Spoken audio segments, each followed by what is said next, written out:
I'm Billy McCall, the co-founder and CEO of Kintra Fibers.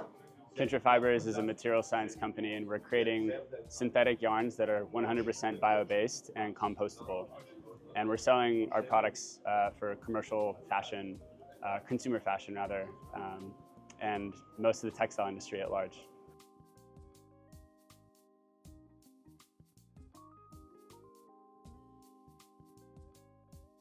So I'm a lifelong surfer and outdoor person. So for me, this was rather personal. Once hearing about the microfiber pollution epidemic that's happening, I figured I would take my background and skill set, which is as a polymer scientist, to try and find a solution that offered a performance product, but also was better for the planet. So that was about 6 years ago when I made the decision to start Kintra Fibers.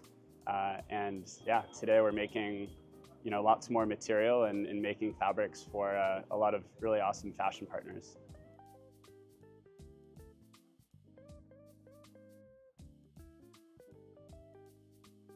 So we designed our material to fit on the existing manufacturing infrastructure for PET.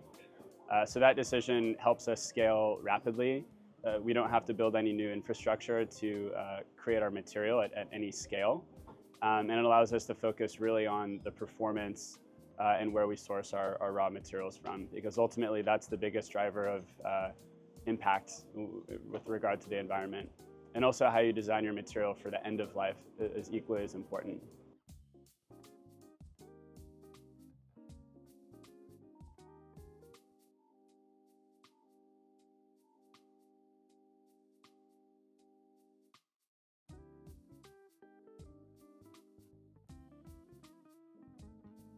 So the production process for our material is actually a bit gentler. It reduces emissions considerably compared to things like PET and nylon.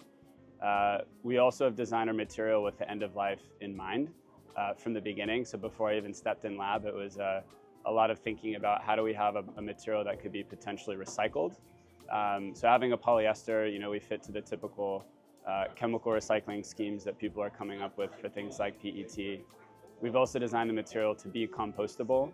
And the ultimate goal is to have a material that breaks down in any sort of natural environment so that it doesn't cause any sort of harm in the form of microplastic pollution.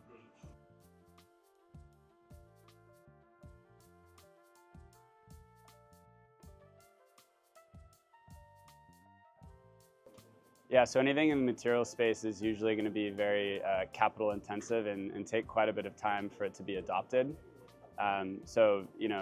Typically we're talking a decade or more, which sounds very daunting, but if you look at any sort of great material innovation in the past century, that's usually what happens. So you have to have a lot of perseverance.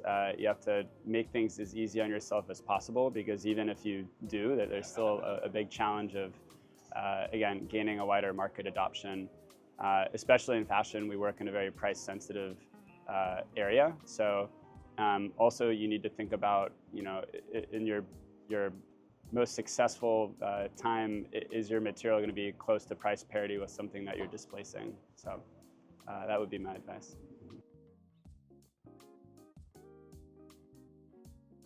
Oof. Yeah, that's a tough one. I would just say, yeah, keep following your passions. I mean, for me, this was such a personal endeavor of mine, which makes it very easy.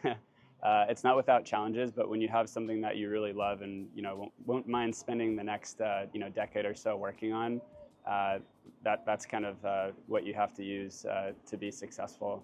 And yeah, go out and enjoy nature. I think that's another one too. Just remind yourself that we have this beautiful planet that we live on. So.